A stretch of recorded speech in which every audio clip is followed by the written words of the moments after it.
अस्सलाम वालेकुम। दुनिया न्यूज़ स्टूडियोज में खुश आमदीद। मैं हूं सानिया चौधरी और मैं हूं माहम अब्बास। आगाज इस खबर के साथ कि शहबाज शरीफ दूसरी बार वज़ीर-ए-आज़म पाकिस्तान मुंतखब हो गए। शहबाज शरीफ 201 वोट लेकर कायदे ऐवान बने। सुन्नी इत्तेहाद काउंसिल के उमर अयूब 92 वोट हासिल कर सके। JUI की जानिब से वज़ीर-ए-आज़म के इंतखाब का बायकॉट किया गया। बलूचिस्तान नेशनल पार्टी के सरदार अख्तर मिंगल ने वज़ीर-ए-आज़म के लिए किसी को वोट नहीं दिया, ऐवान में बैठे रहे। कौमी असम्बली का इजलास कल सुबह 11 बजे तक मुलतवी कर दिया गया है। नौमुंतखब वज़ीर-ए-आज़म की हल्फ बर्दारी की तकरीब भी कल होगी।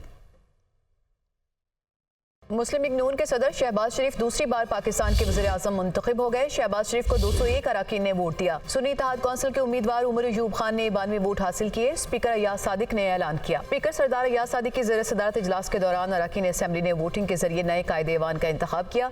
Mohammad Shahbaz Sharif sahab is declared to have been elected as the prime minister of Islamic Republic of Pakistan. Shahbaz Sharif को पीपल्स पार्टी, MQM, IPP और दीगर जमातों की हिमायत हासिल रही। JUI के अरकान कार्रवाई का हिस्सा नहीं बने। अख्तर मिंगल ऐवान में तो बैठे रहे लेकिन वोट कास्ट नहीं किया। स्पीकर ने नौमुंतखब वज़ीर-ए-आज़म शहबाज शरीफ को खिताब की दावत दी तो अपोजिशन अरकान ने एहतजाज शुरू कर दिया।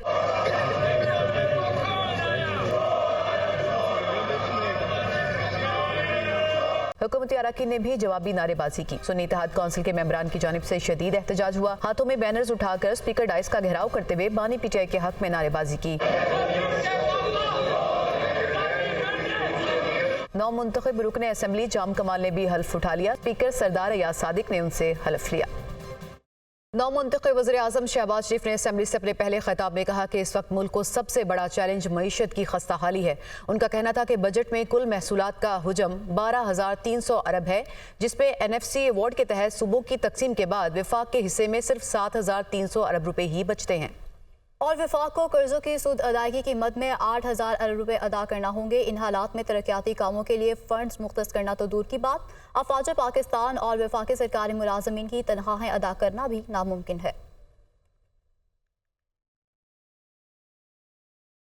बजट के इस दौरानिए में जो कुल महसूलात का अंदाजा है वो 12,300 अरब रुपए सूबों को NFC अवार्ड की तहत तकसीम के बाद जो 7,300 अरब बचते हैं उसमें सूद की अदायगी 8,000 अरब है। 700 अरब रुपए का खसारा डे 1 से हो तो फिर तरक्याती मंसूबों का पैसा कहां से आएगा? अफवाज पाकिस्तान की तनख्वाहें कहां से देंगी? सरकारी अफसरान जो वफाक में हैं उनकी तनख्वाहें कहां से देंगे? दुखी दिल के साथ कह रहा हूं कि ये सब कुछ कर्ज दर कर्ज लेके दिया जा रहा है पिछले कई साल से, और ये है वो सबसे बड़ा चैलेंज जो आज पूरी पाकिस्तानी कौम 25 करोड़ अवाम का सबसे बड़ा आज ये संगीन मसला है। जिस ऐवान में बैठे हैं इसकी कार्रवाई के खर्चात भी कर्ज से अदा किए जा रहे हैं। रहनुमा PTI उमर अयूब खान का 9वें वाक़याती आज़ादाना इंक्वायरी का मुतालबा किया गया। उन्होंने कहा कि पंजाब और खैबर पख्तूनख्वा की गैर आइनी हुकूमतों ने PTI के 10,000 कारकुनान को गिरफ्तार किया। हमें इलेक्शन कैंपेन नहीं करने दी गई। जब हम कैंपेन करते तो पुलिस वाले आ जाते कैंपेन रोकने के लिए।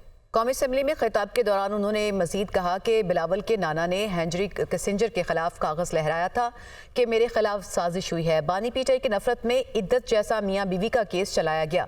उन्होंने मजीद क्या कहा आपको दिखाते हैं। शहबाज शरीफ ने बात की फॉरेन डायरेक्ट इन्वेस्टमेंट की, पता नहीं किस चीज की। और भाई पहले तो रूल ऑफ लॉ की बात करो। रूल ऑफ लॉ तो तुम लोगों ने लाया ही नहीं। पहली चीज रूल ऑफ लॉ थी इंटरनेशनल इन्वेस्टमेंट में। यहां पे जनाब स्पीकर 3 नवंबर 2022 पे आते हैं और 3 नवंबर के भी जो इंसिडेंट हुआ था उसका रिस्पॉन्सिबल कौन? यही शहबाज शरीफ जो यहां पे बैठा हुआ है, यही रिस्पॉन्सिबल था। 3 नवंबर 2022 को क्या हुआ था? آپ سب کی ذرا یادداشت تازہ کروں. یہاں پہ احمد چٹھا صاحب بیٹھے ہوں گے, اٹھے ذرا احمد چٹھا صاحب یہاں پہ بیٹھے ہوں گے. یہ میرا بھائی عمران خان صاحب کے ساتھ کھڑا تھا, ان کو گولیاں لگی تھی, میرے لیڈر میرے قائد کو 4 گولیاں لگی تھی جناب اسپیکر, ان پہ قاتلانہ حملہ ہوا تھا, ان کو اللہ تعالیٰ نے بچایا, ہمارے باقی ساتھیوں کو لگی تھی, زخمی ہوئے, ایک شخص ہمارا شہید ہو گیا. یہ تو معجزہ ہوا.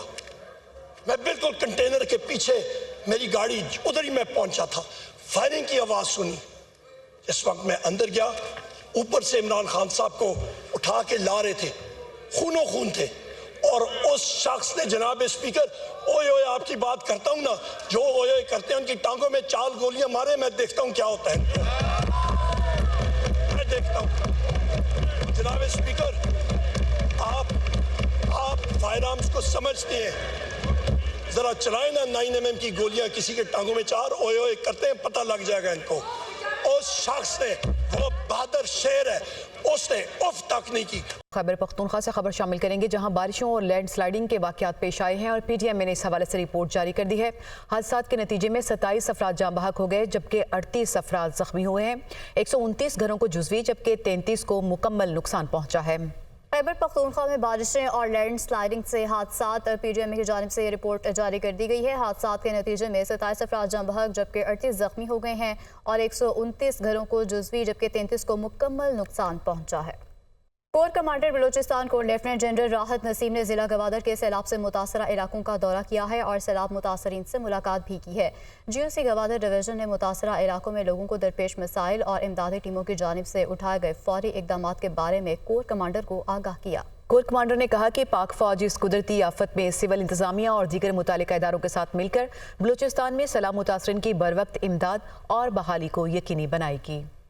نو منتخب وزیر اعظم شہباز شریف نے اسمبلی سے اپنے پہلے خطاب میں کہا کہ اس وقت ملک کو سب سے بڑا چیلنج معیشت کی خستہ حالی ہے. ان کا کہنا تھا کہ بجٹ میں کل محصولات کا حجم 12,300 ارب ہے, جس میں NFC ایوارڈ کے تحت صوبوں کی تقسیم کے بعد وفاق کے حصے میں صرف 7,300 ارب روپے ہی بچتے ہیں. اور وفاق کو قرضوں کی سود ادائیگی کی مد میں 8,000 ارب روپے ادا کرنا ہوں گے. ان حالات میں ترقیاتی کاموں کے لیے فنڈز مختص کرنا تو دور کی بات, افواج پاکستان اور وفاقی سرکاری ملازمین کی تنخواہیں ادا کرنا بھی ناممکن ہے. بجٹ کے اس دورانیے میں جو کل محصولات کا اندازہ ہے وہ 12,300 ارب روپے صوبوں کو NFC ایوارڈ کی تحت تقسیم کے بعد جو 7,300 ارب بچتے ہیں, اس میں سود کی ادائیگی 8,000 ارب ہے. 700 ارب روپے کا خسارہ ڈے 1 سے ہو تو پھر ترقیاتی منصوبوں کا پیسہ کہاں سے آئے گا؟